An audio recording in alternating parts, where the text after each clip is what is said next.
Hello, bonjour, bonsoir, peu importe l'heure à laquelle vous êtes, je vous souhaite la bienvenue dans ce podcast MioFit, dans lequel en fait je vais vous indiquer comment utiliser à la fois l'application et surtout le mindset à avoir pour avoir une régénérescence myofasciale, un équilibre ostéo-articulaire, bref, une santé optimale, quel que soit son mode de vie, sa santé, quel que soit l'entraînement que vous faites, comment agir au quotidien. Donc ce qu'il faut avoir en tête, c'est qu'il y a quelque chose quand même qui remet les compteurs à zéro, c'est la nuit. Et pourquoi la nuit? Parce que la nuit en général on dort.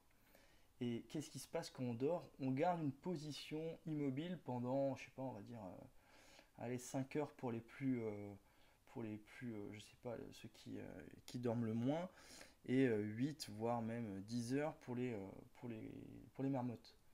Et donc en fait ce qui va se passer c'est que il faut sortir de sa tête que l'on a un ensemble d'os, vraiment des pièces mécaniques, un peu comme une voiture qui est posée là.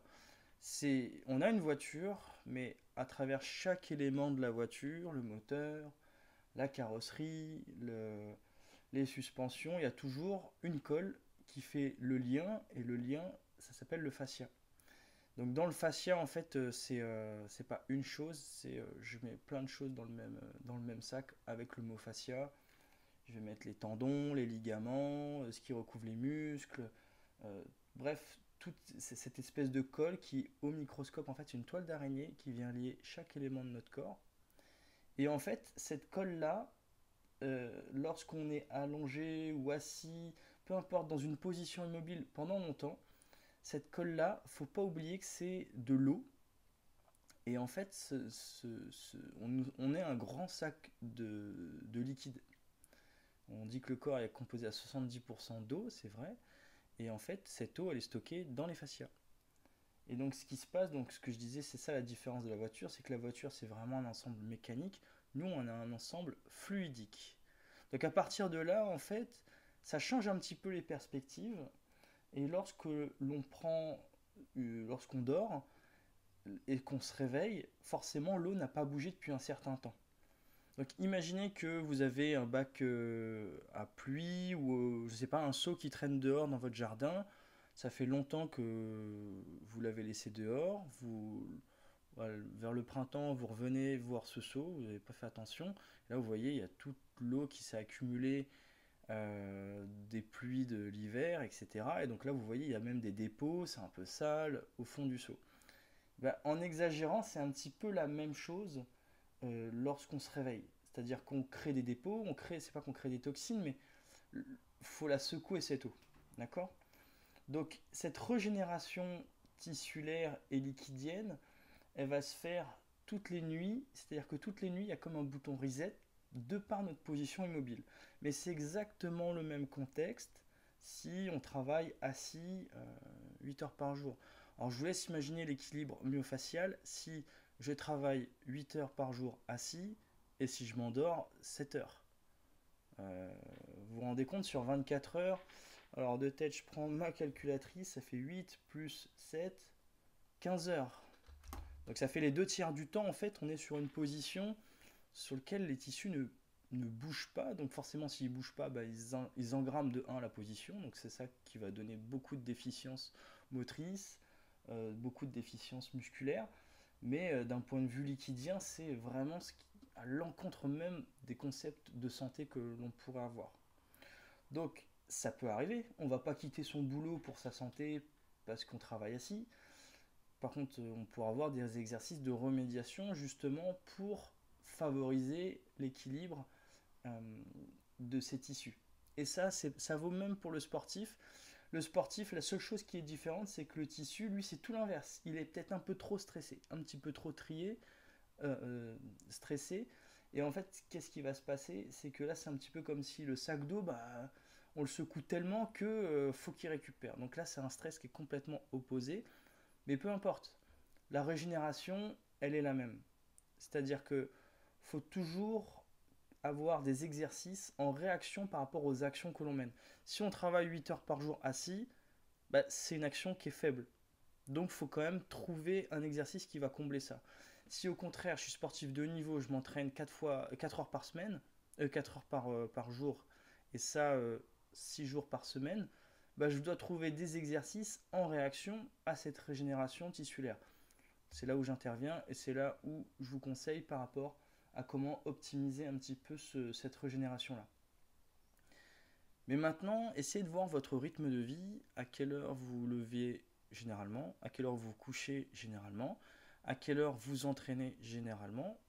Et tout ça, en fait, c'est des blocs qui changent, allez, pour les personnes qui m'écoutent, à 80%, pas beaucoup. C'est, on se lève à peu près tout le temps aux mêmes horaires, à l'échelle d'une semaine. On se couche à peu près tout le temps aux mêmes horaires. Il y a des exceptions, mais à l'échelle d'une semaine, ça reste assez régulier. À l'échelle du mois, ça l'est encore plus. Et pour ceux qui font des entraînements, en général, c'est quand même dicté par le travail. Donc c'est à peu près pareil. J'ai jamais rencontré quelqu'un qui s'entraîne, même un sportif de haut niveau, j'ai jamais rencontré quelqu'un qui s'entraîne de 7 heures à 9 heures le lundi, de 18 à 20 le mardi, de 12 heures à 13 heures le mercredi, etc., etc. Donc il y a quand même des repères, et les repères sont importants à la fois d'un point de vue neurologique, parce que le corps s'y habitue, et ils sont du coup ensuite importants d'un point de vue fluidique. Donc par rapport à ça, quel est votre rythme de vie et quelles actions vous allez mettre en face par rapport au stress tissulaire, liquidien que vous avez. C'est ça qui est important. Donc les actions à faire, c'est trouver le bon moment déjà pour pouvoir caler sa routine. Donc moi si je me prends un exemple, ce qui n'est pas forcément le meilleur exemple d'ailleurs, je m'étire 5 minutes le matin. Donc en gros, je mets, comment dire, j'ai un chronomètre qui fait, j'ai deux muscles, en général entre 5 et 7 minutes. Donc j'ai droite et gauche 2, 4, 6 jouets. Donc j'étire 3 muscles et je fais un L2A, donc qui reprend ma position en général. Donc en gros, je peux très bien faire, je sais pas, étirement du mollet, étirement du rectus femoris, donc un fléchisseur de hanche, et étirement du grand pectoral, donc ça c'est global, ça fait un bas du corps, un des hanches, un du haut du corps, et un L2A qui va un petit peu tout, comment dire, tout mettre en tension au final. Donc après, ce thème-là varie, parce que j'aime bien m'amuser là-dessus. Mais déjà, ça fait 6 minutes sur lesquelles bah, je dis à mon corps, voilà, tu vas te réveiller doucement, tu vas, comment dire, je m'étire à la hauteur de ce qui est disponible. Ça, c'est quelque chose qui est très important à avoir en tête. C'est-à-dire que l'amplitude de mes mouvements sur le même L2, on va dire L4, L5, sur l'application, vous l'avez. Sur L4, L5, j'ai telle amplitude, par exemple mes épaules, mes bras sont derrière mes oreilles, donc dans ma flexion d'épaule, je sais pas, on va dire vers 14 heures, 16 heures. Par contre, le matin, j'en demande moins. Ou si j'en demande moins, si c'est pas le cas, je pars peut-être d'un petit peu plus devant parce que c'est naturel et puis je me rends compte que je me déploie beaucoup plus au fil de la minute. Mais par contre, je pars forcément d'un niveau plus bas parce que c'est pas parce que je le veux, c'est parce qu'il n'y a que ça de disponible en fait. Donc ça, faut être parfaitement ouvert avec ça. Et je fais une petite parenthèse. La pratique que vous avez de vos étirements, elle est vraiment, c'est pour ça que c'est une pratique qui est très consciente. Vous devez tout de suite vous dire qu'est-ce que j'ai de dispo. Si aujourd'hui vous avez moins d'amplitude que la veille, c'est mais alors 100 000 fois pas grave.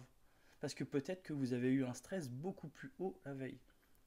Et c'est ça qui est un petit peu perturbant dans notre mode de vie qui est très cartésien, c'est que là, je peux vous dire que ce que vous avez à faire, si vous avez l'application et si vous écoutez ces paroles, c'est que forcément vous avez l'application, c'est que vous êtes sur la bonne voie. Maintenant, la façon de faire, je ne peux pas vous dire, vous mettez 90% de ça, 30% de ça. La règle générale, c'est on ne met pas trop de force pour justement laisser se détendre le muscle.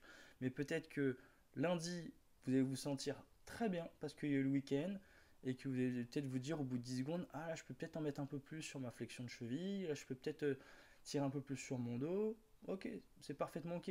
Et peut-être en fin de semaine, vous allez vous dire, là par contre, je démarre tranquille et en fait ça se débloque au bout de 35 secondes. Franchement, il faut être carrément ouvert là-dessus. Et au contraire, il ne faut pas mettre de chiffres en face de ça. Il faut vraiment être open là-dessus, quoi. C'est mais 100 000 fois important. Ok. Le mindset à avoir, c'est que sa santé, ça se mérite, que ses performances à l'entraînement, ça se mérite. Et pour ça, il n'y a pas d'autre choix que d'avoir des stratégies de récupération. C'est pour ça que l'on crée un mode de vie qui est propice à une optimisation de son temps à l'entraînement. Ça, c'est extrêmement important. Et comment on peut faire ça? Bah justement, c'est via les exercices myofasciaux qui viennent vraiment travailler l'enveloppe du muscle et qui permettent justement d'optimiser derrière le travail musculaire avec un muscle bien frais. Qui dit muscle bien frais dit mouvement parfait ou à peu près parfait. Et qui dit mouvement parfait dit bon entraînement. Qui dit bon entraînement dit bonne saison, etc. ou bonne santé, etc. etc., etc. Mais ça se mérite. Et donc c'est pour ça que on cale sur notre rythme de vie les bonnes routines. Donc moi, je vous conseille de trouver le bon moment. Donc je reprends vite fait mon exemple. Moi, je m'étire le matin et le soir. Et ça peut m'arriver juste après l'entraînement si j'en ressens le besoin, mais c'est une option. Mais en tout et pour tout, donc je m'étire entre 5 et 7 minutes le matin et 1 minute si je fais que L2A, L5, S1 le soir. Et des fois, surtout quand j'ai des semaines où je sais que j'ai des squats lourds, ou si je suis un petit peu stressé, je fais l'étirement du diaphragme. L'étirement du diaphragme, ça me saoule un petit peu pour être honnête de le faire en complet. Donc quand je le fais qu'une partie, donc la partie intermédiaire, ça prend, montre en main, ça doit prendre 2 minutes je pense, grand max. C'est 8 répétitions par côté. Quand c'est les 3 faces, 2, 4, 6, ouais, 12 minutes, ouais, on doit être à ça. On doit être à ça. Donc, mais c'est rare, c'est un peu plus rare ça. Ouais. Donc vous voyez 7 minutes le matin, on va dire 90% du temps sur un mois, je m'étire 7 minutes le matin, 1 minute le soir, donc c'est 8 minutes par jour quoi. Et enfin je veux dire, je me sens très bien. Aussi, ce qu'il faut avoir en tête, c'est quand on a sa journée qui se passe, il faut toujours avoir en tête que voilà, on n'est pas un ensemble mécanique, on est un gros sac de liquide. Donc ça change un petit peu les perspectives aussi sur l'entraînement. Moi quand je bouge, je me dis pas, euh, je me focalise justement sur le relâchement. Pas sur où je dois pousser, enfin évidemment il y a un moment donné où je dois pousser ou tirer, mais je fixe ce qui doit être stable, et à partir de là je me dis je relâche ce qui doit être mobile, et là je pousse. Et ça a complètement changé mes perspectives de mouvement. C'est comme ça que je suis passé là récemment, j'ai fait 170 deux fois en squat. Et je pense que ça va continuer à s'améliorer parce que en face de ça, j'ai la récupération nécessaire. Donc là, il faut que je fasse un petit peu de viande, mais dans l'idée, il n'y a aucun stress par rapport à mes objectifs, quoi. Donc, faut mériter ses performances, faut mériter ses entraînements, faut mériter sa santé. Je dis pas du tout ça pour vous culpabiliser, mais ce que je veux vous faire prendre conscience, c'est que si vous faites pas d'action en réponse au stress que vous avez, mais jamais ça pourra s'améliorer. C'est mathématique. C'est une addition, une soustraction, et il faut que l'équilibre il soit à zéro en fait. C'est aussi simple que ça. Si vous voulez être en bonne santé, c'est que forcément la vie est de nature débalançante. Je suis droitier, donc j'utilise forcément moins ma main gauche. Donc fatalement, je vais avoir un déséquilibre. Mais il faut être ok avec ça, c'est normal. Par contre, il y a des exercices pour justement se remettre dans un bon équilibre ostéo-articulaire, et c'est là où j'interviens, ou surtout où vous intervenez pour votre santé. Enfin, pour terminer, euh, surtout sur chaque exercice, j'en ai parlé un petit peu, il faut vraiment avoir une pratique de pleine conscience. C'est un petit peu comme si vous comparez vous-même au collège en sixième et votre prof vous dit bon bah là vous allez faire une rédaction, et vous comparez à, je sais pas, on va dire, allez, Baudelaire. Et au fond, tous les deux, donc Baudelaire et vous en sixième, vous avez écrit. Mais il y a écriture et écriture. Au final, les exercices myofasciaux, les L2A, ça reste des choses assez fermées. Je veux dire, on ne va pas étirer plus de muscles. On peut faire des combinaisons qui sont un petit peu différentes. On peut splitter. On peut, par exemple, pour les personnes qui ont des genoux en X, étirer l'intérieur du mollet et l'extérieur de la cuisse. C'est très intéressant. Mais pour autant, ça reste quand même dans un cercle fermé parce qu'on a tant de muscles, on ne va pas en inventer d'autres. Par contre, ce qui va changer, c'est le coaching. C'est pour ça que je vais mettre en place des étirements avec un petit peu plus de consignes là-dessus. Mais c'est aussi votre approche d'avoir une pratique de pleine conscience. Déjà, le minimum, c'est ok, je check mon pied, je check ma jambe, je check mes hanches, je check mon dos, je check ma tête, je check mes bras, ainsi de suite. La minute, au final, elle va passer très vite. Et surtout, ça fait la différence entre, tout comme ça pouvait faire une différence entre écriture et écriture, bah là, ça fait une différence entre étirement myofascial et étirement myofascial. Ça m'est déjà arrivé qu'une personne me dise ouais ça fait rien. Ah bah c'est sûr, si tu tires pas, si t'as pas d'action, si t'es pas conscient du truc, ouais si effectivement je suis pas là pour dire non non non non, là faut creuser le dos. Oui ça va pas faire grand chose, mais c'est normal. Parce que tout ce qu'on fait c'est quelque chose d'actif, c'est pour ça d'ailleurs que ça dure qu'une minute. Et pour la petite anecdote, c'est une minute parce que je trouve que c'est le format le plus, déjà qu'on m'a indiqué, mais c'est le format le plus ergonomique. Mais le mieux du mieux sur les étirements myofasciaux, pas sur les LDOA, c'est 3 fois 30 secondes. C'est là où on a le plus de résultats. J'ai déjà vu avec des clients aussi, c'est vraiment plus fort. Mais à mettre en place, je trouve que c'est très fatigant, ça prend du jus. Et au final, pour chaque mise en tension faciale, il y a bien 15 secondes de préparation. Donc, ouais, au final, un étirement de 1 minute en 3 fois 30 secondes, bah, un muscle, ouais, ça peut prendre pas loin de 5 minutes, donc je trouve que c'est un peu moins ergonomique. Je préfère miser sur une petite action et le temps long que. Voilà quoi. Donc voilà, c'est vraiment important d'avoir une pratique de pleine conscience. Donc c'est vraiment l'approche que je souhaiterais que, que je souhaite vous apporter. Il y a des stratégies, mais le plus important, c'est d'avoir en tête que c'est là un petit peu tout le temps, à chaque moment de notre journée. Et donc, il y a des petites routines à mettre en place, une pratique consciente à avoir. Et derrière, bah, ça roule. Il n'y a plus qu'à s'amuser à l'entraînement, il n'y a plus qu'à kiffer sa vie, il n'y a plus qu'à optimiser le reste. Mais vraiment, c'est que de la joie. Il n'y a rien de mieux que de s'amuser avec son corps, quoi. C'est cool, on peut tout faire, c'est la liberté. On peut faire une randonnée, on peut marcher sur les mains, allez, pourquoi pas, c'est la fête. On peut jouer avec ses petits-enfants, on peut tout faire. C'est ça qui est cool. Et c'est vraiment ce que j'aimerais vous apporter. C'est tout pour aujourd'hui. N'hésitez pas à me faire un retour. Et puis si toutefois il y a besoin d'un peu plus d'explications sur le fascia, sur comment utiliser l'application, c'est avec grand plaisir que je vous répondrai. Je vous souhaite une excellente journée et je vous dis à très vite. Salut!